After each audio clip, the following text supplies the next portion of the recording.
Good morning. Morning. Well, we have finally made it to the last session of Genesis. I know. I looked it up this week, and we started in Genesis, well, almost a year ago. It was the August, or I guess not August, probably,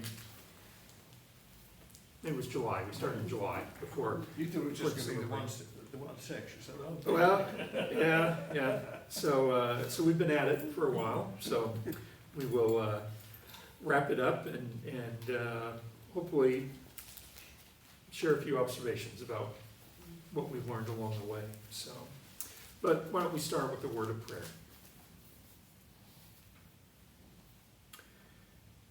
God, even in the midst of the cold and the rain, we are made warm here from the fellowship of being together to study your word. And so we invite you into our time together today to lead our conversations and to open our hearts and minds to the message you have for each of us. It's been a journey through the book of Genesis, and we give thanks for all the inspiration and challenges that it has presented us. And so we dedicate this time to you. In Jesus' name we pray. Amen. Amen. All right, so been starting with talking about what in any of these sections might show up in the lectionary at some point. And for these final two chapters, there's one lectionary reading, and it's in chapter 50. It's verses 15 to 21, and it's Joseph reassuring the brothers after they have again come and bowed down before him and are afraid that he's going to extract revenge upon them. So I forget exactly which Sunday that's assigned to, but it's one of those that's like the 45th Sunday after Pentecost that like we never get to typically type of thing. there's Something a like that. Genesis reading in June, so I've just done it, put it in the Oh, is it? magazine. Okay. I think it's earlier on. I think Earlier it's on. about the creation. Yeah. I mean, I've not preached on Genesis 50 before, so I don't think it comes around all that often. Okay. But anyway, so we're going to look at these last two chapters, and so before we get into chapter 49, just a little bit of information about chapter 49 that may help us make some sense of it. So if you just look at it on the page, it looks different, doesn't it? I mean, the typesetting and everything, and that is because chapter 49 is a poem, and it's written in verse. Other than the sort of typesetting style, there's not really any indication that we might pick up from that. But it was written in verse, It's in the same form as the Psalms and the Proverbs are written. Yeah, exactly. And it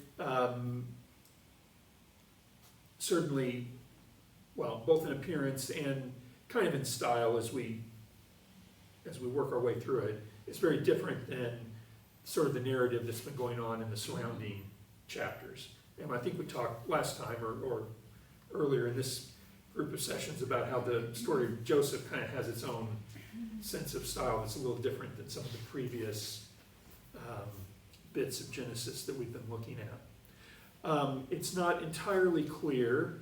Some scholars think that this parts of this litany of cursing and blessing that is in chapter 49, part of it may come from maybe a collection of other fragments that have been collected and compiled over time. Other scholars think that it's pretty cohesive as a single unit, but there is agreement that it appears to be one of the oldest extended sections of text in the Bible that they can go back to. So some of the judgments about whether it's all a cohesive unit or whether it might be some different bits that have been put together comes from the fact that different Jacob's going through and offering these curses or blessings to all the sons. And some of those blessings speak of events that have already taken place. Others talk about, things that will happen in the future. And so the debate really is over whether there's a lot of mythology in a way around what happens to all these different tribes. Certainly a number of them show up in different places in the Bible. I passed out that chart last week that had all of the orders and the different, but we did see that towards the end of that there were fewer tribes that were appearing in those lists. And there's some historic evidence, there's historic evidence that these tribes existed. But from some of that historical evidence, we can kind of make sense that, well, by such and such a date, this tribe no longer seems to show up in the record, and so forth. And so there's a lot of tradition and speculation about, what happened to this tribe? What happened to the members of this tribe? And so forth, and so on. So I just did a quick look on Wikipedia about the 12 tribes of Israel, and the article's 19 pages long or something like that. So I didn't print it off for everyone. But it talks about traditionally where these different tribes and their descendants went. And so some of it is kind of interesting, I'll get to it when we get to some of the specifics, but essentially through the series of exiles and captivities and wars that took place over the years, different tribes would have maybe assimilated or have migrated elsewhere, or after they were in exile, they either assimilated where they were, or the ones that came back went someplace else, or, So anyway,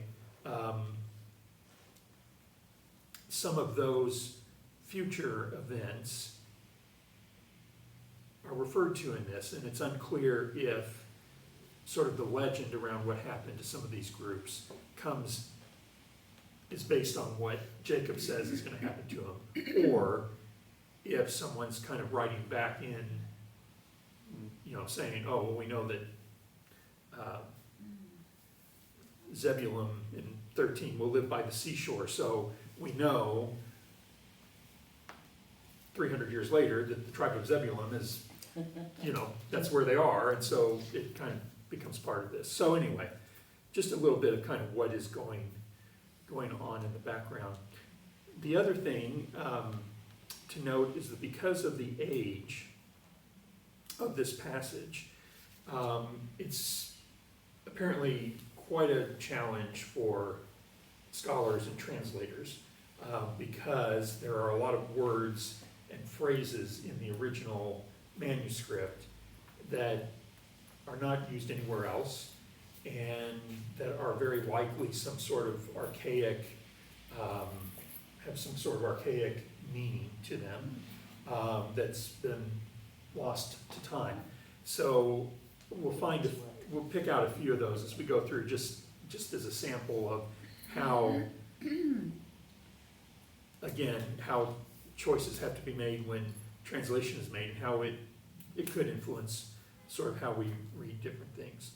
But according to Robert Alter, whose translation I've been relying on for this study, there are at least 2 instances in this chapter where there is no agreement among scholars about whether the language in a particular verse refers to an animal, a vegetable, or a mineral.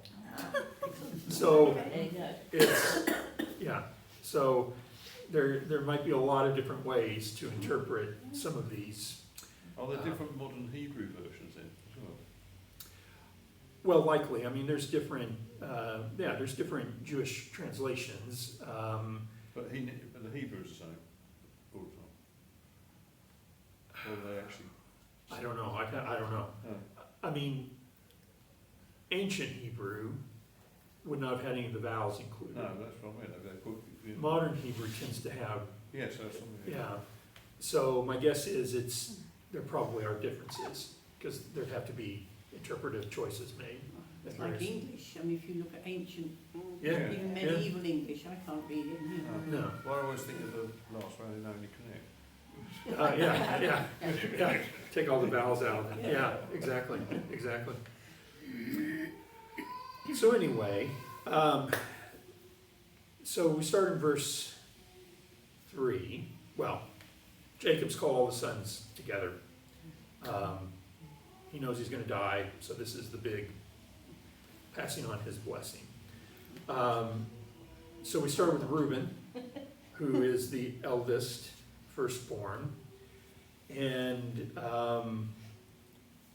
not much of a blessing that you would want.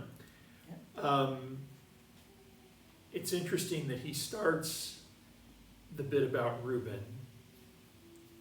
He says, "You're my firstborn, my might, the first sign of my strength."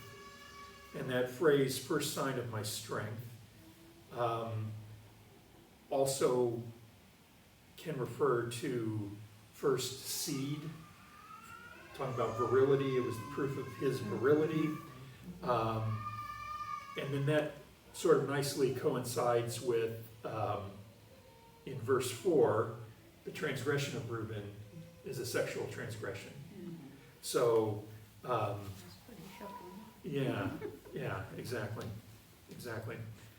Then he moves on to Simeon and Levi, who, remember, were the instigators of the slaughter at Shechem.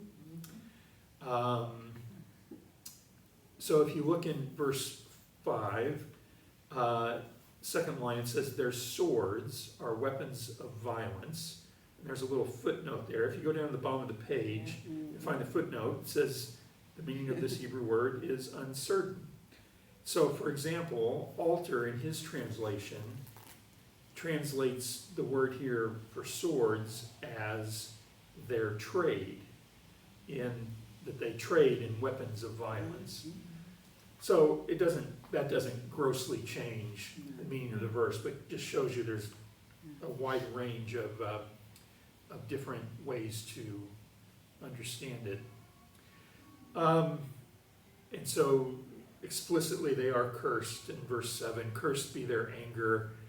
I will scatter them in Jacob and disperse them in Israel."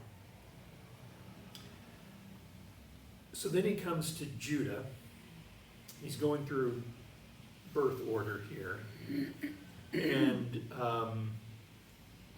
in our translation, in verse 8, he says, "Judah, your brothers will praise you." In Alter's translation,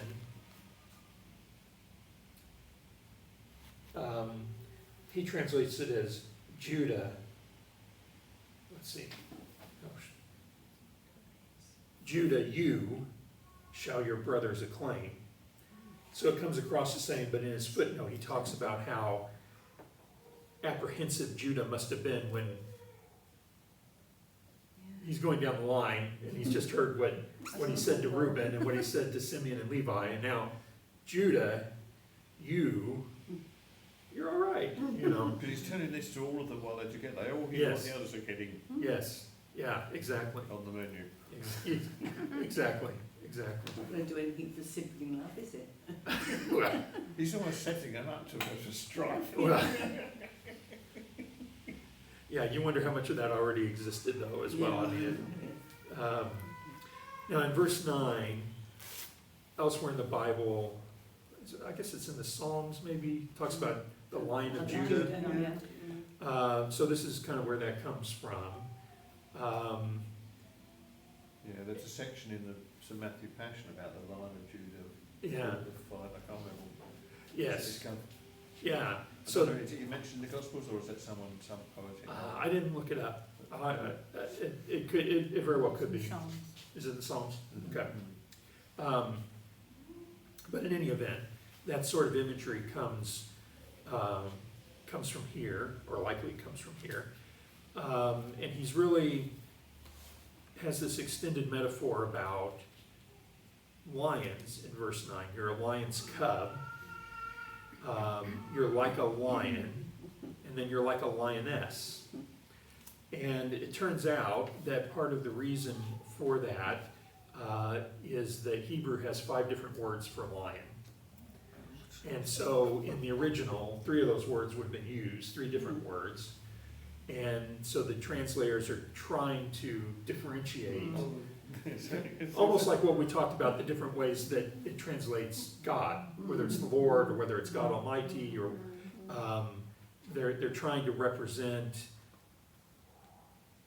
they're all talking about a lion, but there's different senses of it from the Hebrew that don't translate But the directly. lioness is the one crouched down, that's the one that does the hunting, isn't it? Yeah. Well, yeah. I mean,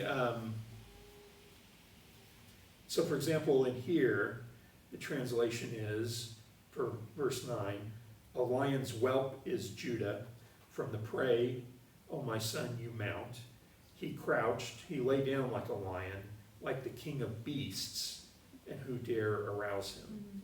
And so his argument was king of beasts would have that equivalent in English, that it's we know what it's referring to, but it's not the same word.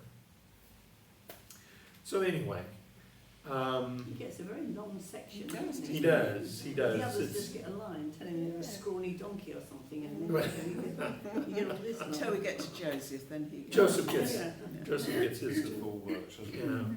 But you can certainly see the emergence, and we've talked about it in the preceding number of chapters, where Judah has kind of been emerging as the lead, at least among the 11, separate from Joseph. Well, he's the first one who's got anything good to say, really. Well, that's it. That's it. And A star. a star. And traditionally, I mean, what do we know existed? There was the kingdom of Israel and the kingdom of Judah. So, I mean, that's many, many years in the future, but obviously Judah and his tribe, or, they've survived, and they are the strongest, So the suggestion is that this has already happened by the time this is all written down. Well, it could be, it could be. I mean, that very much, It's just explaining why it's like yes. it is now. Yeah, and that's one of the thoughts about, how this might be compiled, or if some of this has been, embellished to reflect that. And so there's a whole lot of detail there about different things, and I just wanted to pick up on a couple of them. So in verse 10 it says, the scepter will not depart from Judah, nor the ruler's staff from between his feet. Now the footnote says, between his feet means from his descendants. Alter says it should be translated, or could be translated literally, as a mace or scepter between his legs, that it's not his feet, it's his legs, which then has sort of a sexual connotation to it.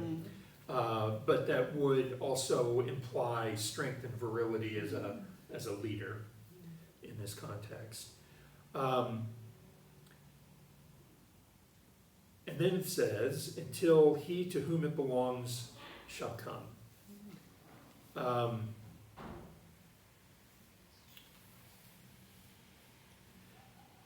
And so the footnote again says the meaning of this Hebrew for this phrase is uncertain. So a couple of the commentaries point out that this is one of the points at which some people will say, well, this is a messianic prophecy of sorts, that Judah will be the equivalent of the earthly leader until the one for whom that kingdom is set apart comes. And so if we see that and then keep reading into verse 11, he'll tether his donkey to a vine, his colt to the choicest branch. He will wash his garments in wine, his robes in the blood of grapes. So what do we think about what is that verse saying? What does that mean, to wash your clothes in wine? Is it just abundance? Yeah, yeah, the idea that Got Judah's, so Judah, there'll be so much, we'll use the wine to wash the clothes, because it's just, we've got so much of it, you know, that sort of, There's one in the next verse as well, isn't it, about his eyes being dark? yeah, well, yeah, his eyes will be darker than wine, his teeth whiter than milk. This is sort of a perfect, this is what they Yeah. saw as a perfect face, sort of thing. Well, It's it photogenic. definitely would have been a positive image of some sort. But again, a couple of the commentaries point to the phrase blood of grapes, which is kind of a interesting phrase. And again, there are some people who will read that as an allusion to Jesus at the Last Supper, equating wine with blood. Alter says that, in his opinion, it doesn't seem to fit narratively to link that to, again, a messianic sort of prophecy. And he says that the phrase blood of grapes was common in Ugaritic poetry, which would have been a prominent influence in that time and region.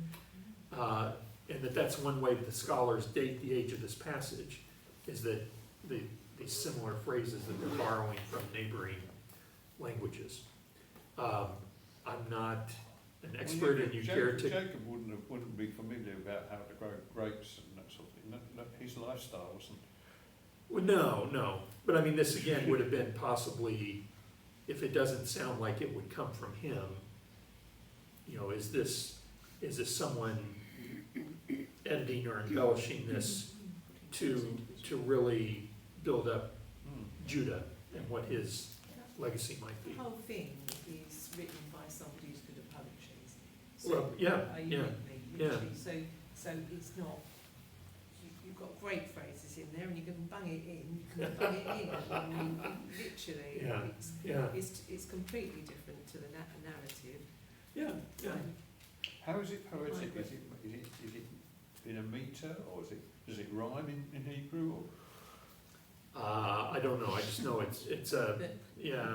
But I mean, if you think about so a couple things. Don't know what you said, Joe. Is so one, if you have something that's turned into poetry, so even if you took, you know, a factual event and you decide to write a poem about it, then you're making some interpretations, you're making some You alterations. also turn the words around so that Exactly. they rhyme. Yeah. So you reverse verb and noun, Yeah. things like that, don't you? Yeah. Same as in our hymns. That's right. Yeah, things like that, there's a reverse, so that Yes. it rhymes at the end. Exactly. And so It's going then, to rhyme, you're taking that poem, Yeah. which has been yeah. changed around, and translating it, and so then it, That's right. yeah. Yeah. And so, The eyes darker than what, I mean, literally, that's exactly what we do in my little creative writing Yes. group. But- So Yes. we take a narrative and turn it into a poem and we use completely different phrases. Yeah. It sounds really good. that's right. It's That's right. just like our hymn, there is a green hill far away, without a city wall. Yeah. Everybody said, well, without, no, it means outside. Yeah. You I know, never things- got that as And a also child. words I always change, thought don't they, over the Exactly. years, so- That's right. Exactly, yeah. That's right. So, The Song of Solomon's got all this sort of stuff as well, Yeah. isn't it? About oh yeah, pomegranates, you know, lightning a woman with pomegranate or whatever. Yeah, you know, yeah, yeah. I don't Yes. remember that, but there's loads of it. oh yeah. But Absolutely. there's, just to muddy the waters a touch, the reference to the messianic prophecy, of course, one of the aspects of this is that wine stains dark Yeah. and it stains red and purple, and these were the colours of majesty, Yeah. of kingship. Yeah. Exactly. Interesting, this particular bit there's never, you say it's not in the lectionary though, Yeah. where it could, you know, they're not sure about it, are they? Well, I think yeah. I Is think it it's referred to by any of the, Paul or anyone like that? You know, I don't- Hebrews or anything like that? I don't think so. No. Not that I'm aware of. Yeah, well, and I think the other thing to remember, going all the way back to the beginning of our study of Genesis, is that first chapter is written in verse. And so, we talked about taking things literally or taking them seriously, and what the difference is, and what liberties are taken in that creation story to make it fit into the form that they're writing, whether it was a hymn or whether it was a poem or whatever it was. So, anyway, just a couple of things to think about when you see text set like this in the midst of what otherwise is prose. Just looking at the first chapter, it's inset, the word "and" is, everything else is put. I'm sorry, it's the second, it's the, oh, sorry, but even the first page, it's differently, it's set out different in a particular way. oh, yes, I see what you're saying. Yes, exactly. Yes. And then if you look in chapter 3, if you're going all the way back. Oh, yes, yeah. Chapter 3 is partially a poem. So, so it's just something to pay attention to that. Never even thought about it. Yeah. If Good News Club does it like that, It probably does some kind of formatting. Yeah. Because that's the only way they can really convey, that this is different. This is a different. Let's see. Then he goes on through the different, some of the minor sons, perhaps. Doesn't get too well, does he? No. And again, there's just a couple of interesting textual things. In verse 16, Dan will provide justice for his people. It's unclear in the Hebrew if Dan is the object or the subject of the verb judge or justice. So will he provide justice, or will he be judged? Yeah. Which certainly could change the tenor of that particular blessing. In verse 22, so this is getting down into Joseph's. So in verse 22, he starts by saying, Joseph is a fruitful vine. So that phrase, fruitful vine, has been translated in different biblical translations as fruitful son, as fruitful branches, and as a wild ass. Which is very different. Yeah. Gosh. But again, I think it's one of those phrases that they're just not quite sure exactly what it might mean. Okay, enough of the textual stuff though. So a couple interesting things. Well, Joseph again gets a very long blessing. There's allusions to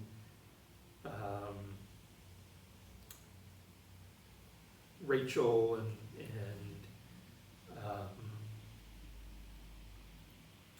let's see.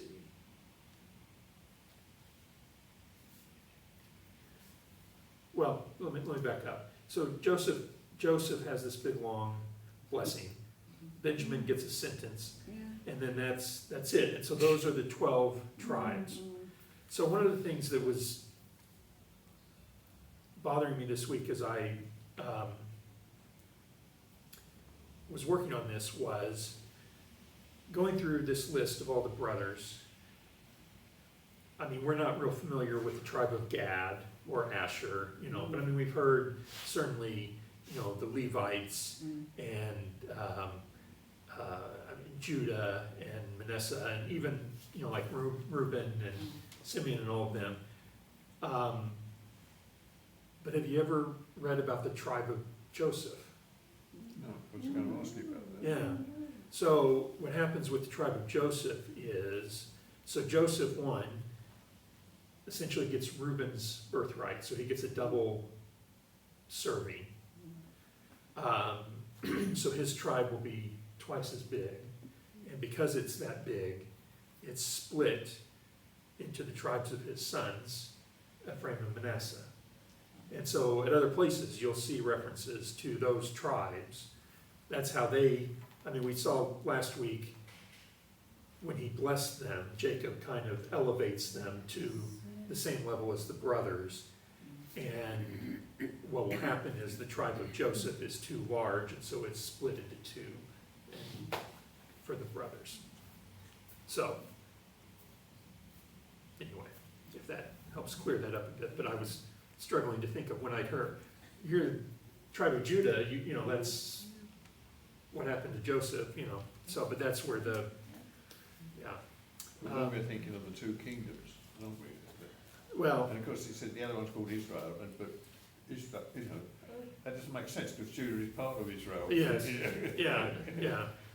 Well, again, yeah, that title, and just how Judah it's is the used son is, of Israel. yeah, is very, well, and maybe technically as the one with the birthright, does Joseph kind of assume that title?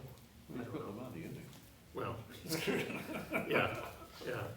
So whether he becomes kind of Israel, I mean, obviously, we're a page and a half away from the end of Joseph as well, so we don't really see that evolve, but, No, just going back a bit, he mentions Jacob and Israel in the same sentence, end of verse 7.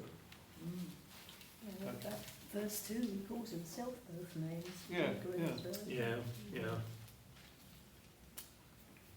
But there doesn't seem to be it doesn't sound like you're talking about people at all.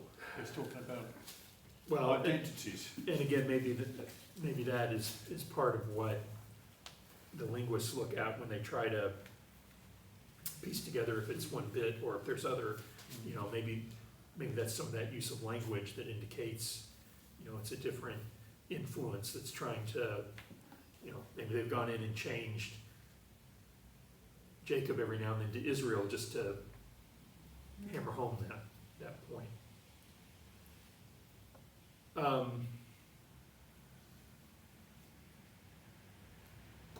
So after the blessings, then Jacob gives them instructions, starting in verse 29,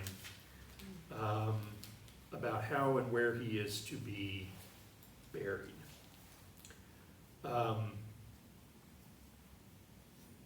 So it's a kind of a long sort of argument about, or not really an argument, but I mean, he's making it very clear, I own this land because it comes from, you know, generationally it's been passed down, and this is where Abraham bartered, and this is where all these different people are buried, and all this kind of thing. So a couple of the commentaries point to that as a bit of sort of Jacob saying, you know, it's important that I'm buried here because that's where we belong, and that the journey into Egypt is not a permanent migration, that the story is going to come back and return to the land, the promised land. And that's just sort of almost a legalistic argument for, even though we're here, we still belong up there, sort of a thing. And then that's the end of Jacob. Don't you think it might be an urge to go back to your roots and your original Yeah. home? Yeah. I do think it's interesting, though. I mean, you know, I think he sees it, like you said, I mean, that's where he's from. That's where the ancestors are. That's where Abraham is. And that's where Isaac is. And so there is that connection that way. What I think is interesting is at the very end of verse 31, there I buried Leah. Yeah. So he's not, Rachel is buried because they were traveling when she died. And so she's buried elsewhere, wherever they were. So it's just a little interesting to me that he doesn't want to be buried where she is. Because there's obviously, this overwhelming favoritism that he's displayed towards that.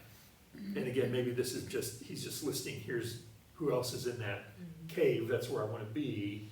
But it is interesting that she gets that last mention and not, and maybe I'm just reading too much into that, but I just thought that was kind of an interesting bit. Because the other peoples would have maybe been practiced ancestor worship. I mean, that's quite common, isn't it, all over the world. Yeah. So is it yeah. almost sort of putting down a marker that we don't worship our ancestors, but we do honour them in a particular way? Yeah. Well, and I think you even see that in that language you were pointing out.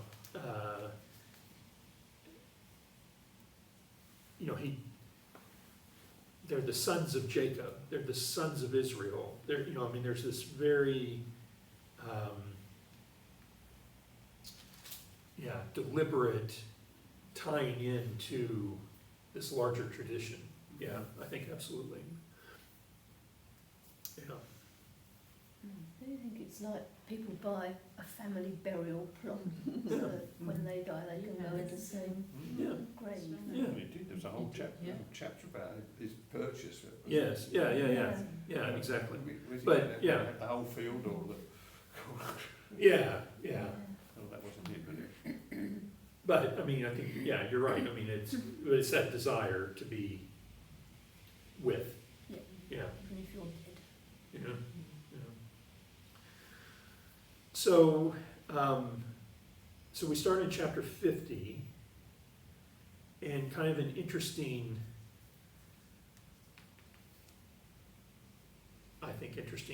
little bit at the beginning, talking about they're going to mummify Jacob, which, given the context, makes sense. But you don't think about, you think about his whole, he wants to go back to this burial, this cave that they're all buried in. And so later on we'll get the description of the procession to it. But you think about, the Hebrews, some of the stuff I've read this week, the Hebrews did not have a tradition of burying people like in a coffin or anything like that. They wrap them up and quite put them quickly. in the cave. Yeah. And so the juxtaposition of, well, there's a half dozen people who are now bones probably in this cave, and then it's going to come this big ornate Egyptian sarcophagus that's stuck in there as well. It's just a very different kind of image. But if he's got a long journey back to Canaan, he'd have to be embalmed. He would. Yeah, exactly. This procession looks just like some of the paintings we got inside the pyramids and all that sort of Yeah. thing. It looks like an Egyptian Yes. ceremony. Well, before we get to that though, if Nick's not here, he's the big numerology guy. But there is a little numerology going on here. In verse 3, it talks about 40 days to embalm, and that there were 70 days of mourning. So those numbers probably sound familiar. 40 days is a biblical number, but it can also mean just a long time. We had it last week about something, didn't we? Yeah. It's about the number of people, wasn't it? Yes. Yeah, 70 in his family. 70, yeah. Yes. Yeah. They were only 68. Yes. So the 70 again, 7 is that perfect whole number, and so this is 10 times perfection. Although, and different resources I have kind of argue about how realistic those numbers are in relation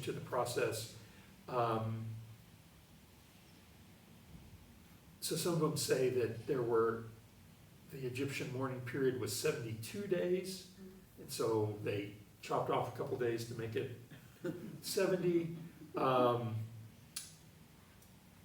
But there are also some reports by some ancient historians who talk about the mummification process taking 70 days. So it could just be a mishmash of different, you know, obviously it's a very different culture and ritual around that. And, the Hebrews that were writing The this were not. Egyptians did all sorts of things. They took certain parts of the body out, Oh, yeah. kept them separately and all that. Yes, yeah, yeah, yes, Oh, yeah. yes. I could have brought that article too, but it was a little.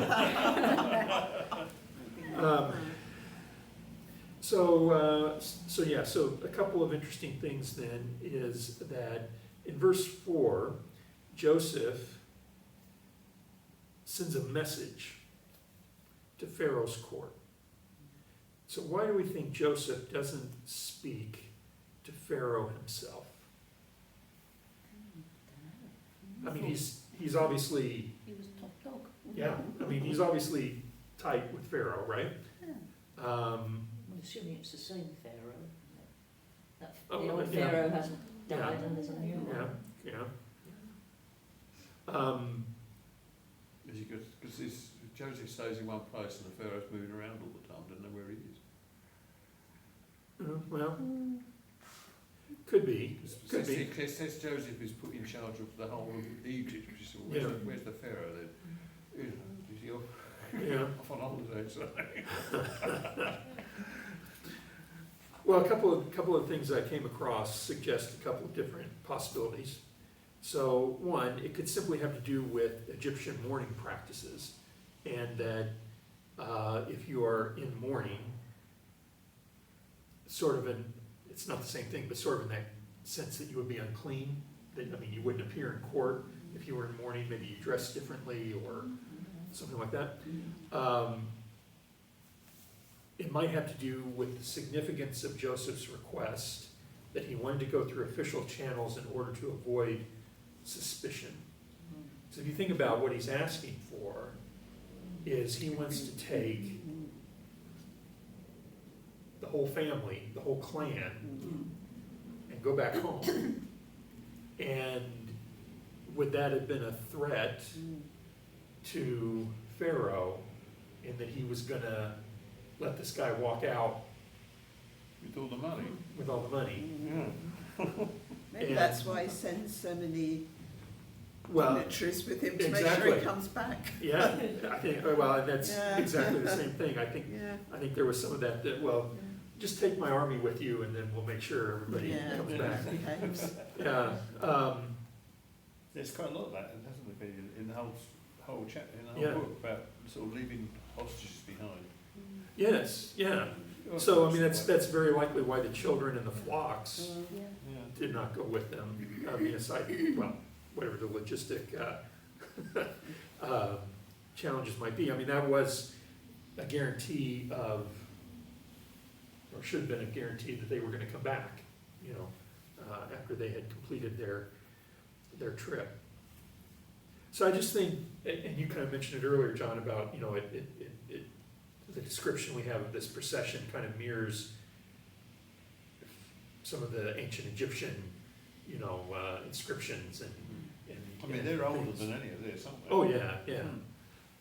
But think about, I think we talked a little bit about the juxtaposition earlier when Joseph comes out to meet the family and they're probably traveling in these rickety old carts and Joseph comes out in his chariot and just the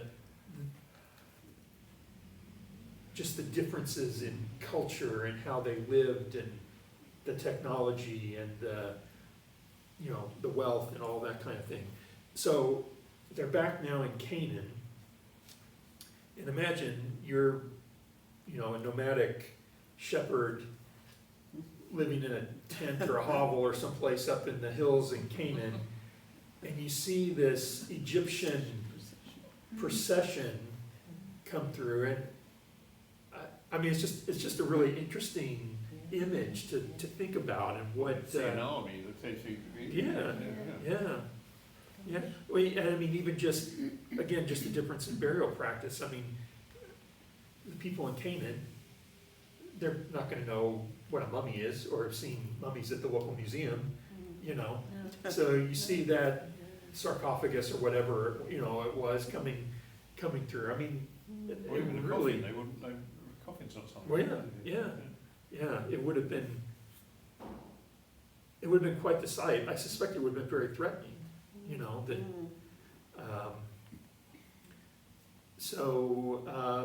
let's see. Can I ask you about Yeah, verse 5?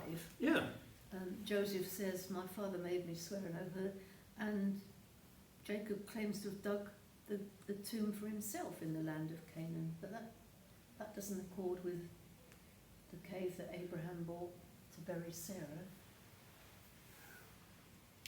unless either he or had his sons or something prepare. We know that he's buried Leah there. So if they also prepared, I don't know. I mean, they might have gone in and cleared out a whole area to make it appropriate for future burials. It's hard to say, you know, I mean, some of those ancient burial sites, you know, some of them they would sort of build like shelves or whatever, and, but it's not entirely clear exactly what, and we know that he would have, he and Esau buried Isaac there, and so they would have done whatever preparation for that. I don't remember if it says they just buried him or if they dug the, I don't remember exactly the description when Isaac dies, but it could just be a reference to that.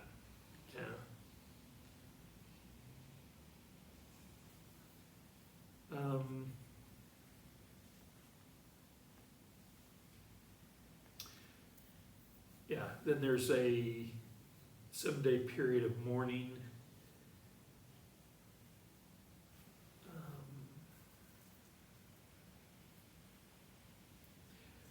And they just, you know, that's described as the reason that particular area had a particular name, which meant mourning of the Egyptians. You can see from the footnote there.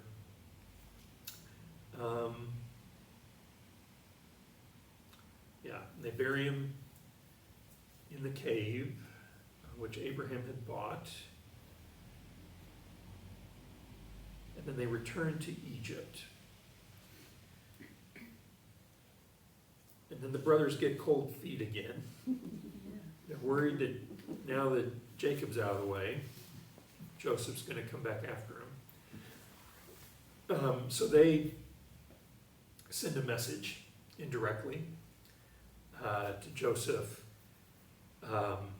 It's unclear if Jacob left these instructions or if they just thought it might sound nice if Dad had said this before he left.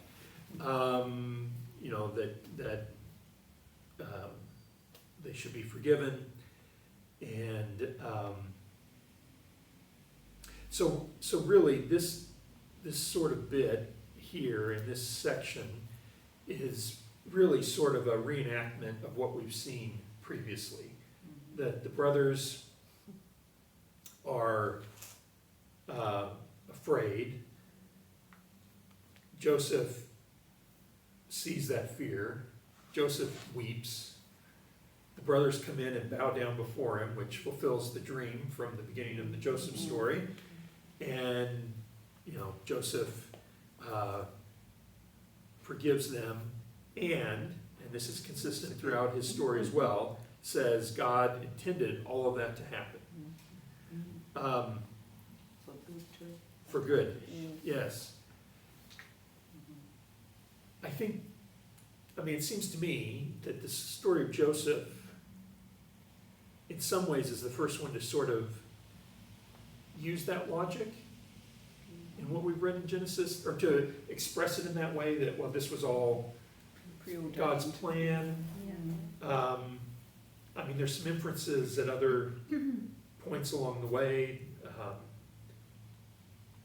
I don't know, it's just kind of a different framing of that idea. This is why the references, some people say that it's like a reference to Jesus. It's all part of God's plan. Joseph did all these things happen. Yeah, yeah, For good in the yeah, end. yeah. Yeah, I think I guess what I'm thinking is it's kind of expressed in that way is kind of something that's a little different than what we've seen previously. I mean, certainly you think about Noah and the flood, and the argument could be, well, this is all, that was God's plan according to Noah because God told him to build the boat, right, and all, all that sort of thing. But this is, just has a little different feel to it. Yeah.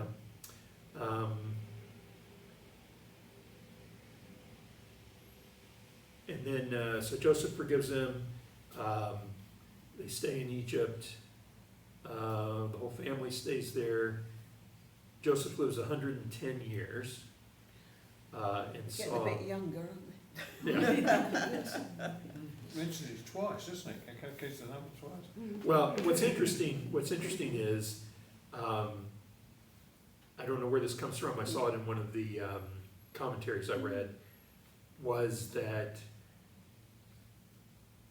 the Hebrew ideal lifespan was 120 years.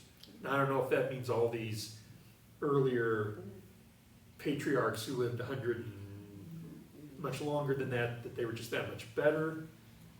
I don't know where that number comes from. But then, historically, the Egyptian ideal lifespan was 110 years. So he lived the ideal Egyptian lifespan. 3 score years and 10. That's it. Yeah, yeah. And it says his coffin's in Egypt. Yeah, he's embalmed Yes. as well. Yeah. Yeah. Very lucky you become pretty much an Egyptian. Yes. Yeah. He's lived there a long time. But he interestingly makes them swear that they will remove his Take his phone. bones back, take his bones back. Do we get any record of that happened? Did Moses carry that out? Or?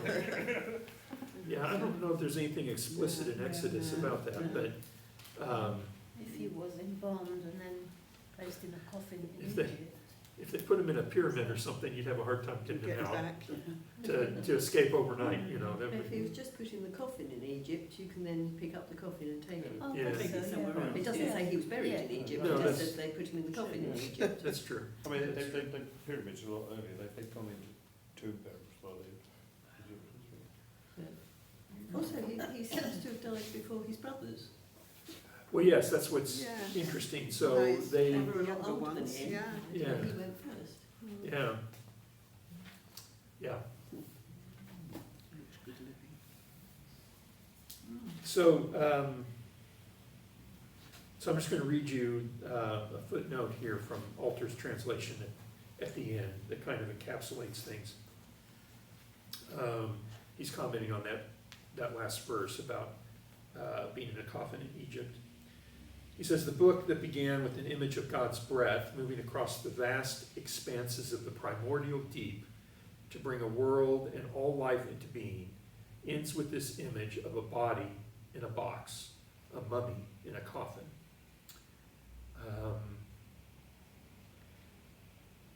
It's the only place in the Bible that the word coffin is used. Out of the contraction of this moment of mortuary enclosure, a new expansion and new births will follow. Exodus begins with the proliferation of births, a pointed repetition of the primeval blessing to be fruitful and multiply. And just as the survival of the flood was represented as a second creation, the leader who is to forge the creation of the nation will be born on the water in a little box, not the Aron, the coffin of the end of Genesis, but the Teva, the ark that keeps Noah and his seed alive. So he's tying all that into Moses floating down the river.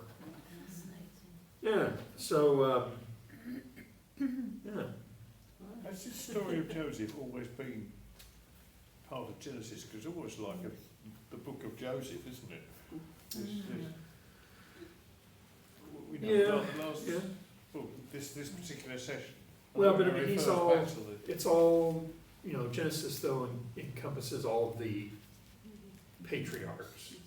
And I think, you know, Moses then sort of is the, not the next generation, but Moses, and what he does is more, he's a prophet and a Yes. priest. We don't hear about Moses' ancestors, do we? Well, he's. Well, I mean, yeah, well, he these was- are his ancestors, you know, I mean, that's, Yeah, but in a he's- way. he was adopted as an Yeah. Egyptian. yes, yeah, yeah. Just like Joseph. Just like Joseph, so I mean, there is some interesting parallel with it, for sure. Egyptian princess or whatever they say. So, what have we learned? What has surprised us or puzzled us or challenged us through these? How much detail that we never knew about. Yeah, there's a lot in there that,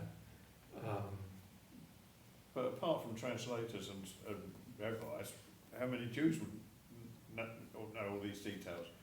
I mean, you say they yeah, well, Didn't they have to learn the Bible They have to chapters off learn by it. heart? They have to learn, Yeah, they probably know. yes, they learn it off by heart, don't they, Yeah. before their ceremonies. yeah. Yeah, I mean, I've understood it, but Well, you learn it by rote, like you learn Yeah. your times table. All the Yes, names, yeah. apart from learning all the names. you bar the Polish bar mitzvah reading, they just all, they taught it by memory, haven't Yes, they? It's yes. like reading a poem. yes, yeah, They're just checking they're following the right word when they're just yeah, yeah. Well, it's like learning poetry, isn't it? I Yeah, mean, yeah. Well, and I mean, you know, you know, today, contemporary Judaism, I mean, obviously Genesis is part of the canon, obviously, but I mean, like we do, I mean, they dip into other, you know, books in the Old Testament, and, you know, that all have different significance for them. I mean, the same way that our lectionary, you know, Yeah. picks and chooses different things from, I mean, The people Old learn the Testament. book of John, don't they, off by heart? Yeah. yeah. So in synagogue nowadays, do they read from these texts? The Torah. But they, The Torah. but do they only read one bit, or do they pick things up, or They make work, they work their comparisons? way through it, Right. through the So it's Yeah. not like we have a psalm that might reflect on the New Testament reading. Yeah. They will have a psalm, but they. But it's not necessarily on the same topic, sort of thing. I mean, I think it depends on what flavor of Judaism it is, Right. and how they, I mean, in a way, you know, the Catholic lectionary is different from ours Yeah. in some ways, but in some ways it's the same. So, you know, the Reformed and conservative Judaism is going to be different than Orthodox Judaism, and how they approach those. When I was in seminary, I studied with the rabbi at the local conservative and Reformed synagogue, and they would, a couple of services I went to, that weren't like a bar or a bat mitzvah service, they would pick a text and it would be read, and then they would preach on it. But they wouldn't take another text. They wouldn't read a bit from Well, Daniel or something like that to sometimes go they- with it, sort of thing. Sometimes they might, and he would occasionally preach on like midrash, the sort of commentary Yeah. stuff as well. So it's just culturally different, and you know, I mean, they have How the they story approach of Esther at a certain time in the year, don't they? They do, yes, yeah, different, And the different feast Maccabees, and days things like and, that. Yeah. yeah. Because So- Christians just see that this is, you know, what we worship is the fulfilment of all this.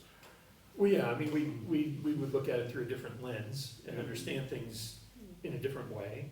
And in that way, we have more texts, you know, to incorporate and interpret and develop on. But, I mean, you could go to, if you go to half dozen different churches, maybe even a half dozen different URC churches, you may see completely different practices and how they incorporate the scripture into their worship services. So, and certainly, you know, I'd be like going to a high church Anglican church and a low church contemporary style one. I mean, it's just, you know, it's just kind of what the tradition is and how they understand it. But one of the almost simplistic, for us as Christians, one of the simplistic messages of the book of Genesis might be that God is working through his creations, his through humankind, in spite of their imperfections. Yeah. That's a very much a recurring Theme, yeah. theme. Yeah.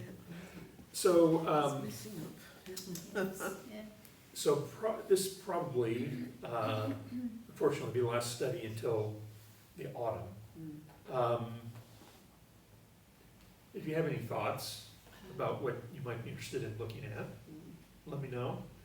I don't think we want to jump in and do Exodus immediately.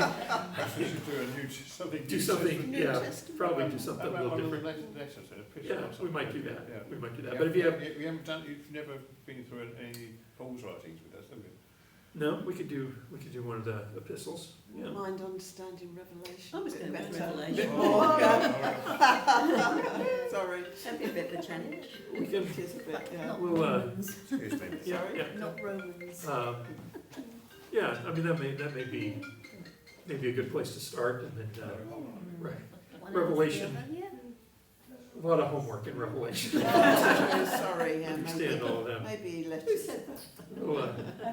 We'll see, there's different ways to go about it. Right, so, do some closing music real quick.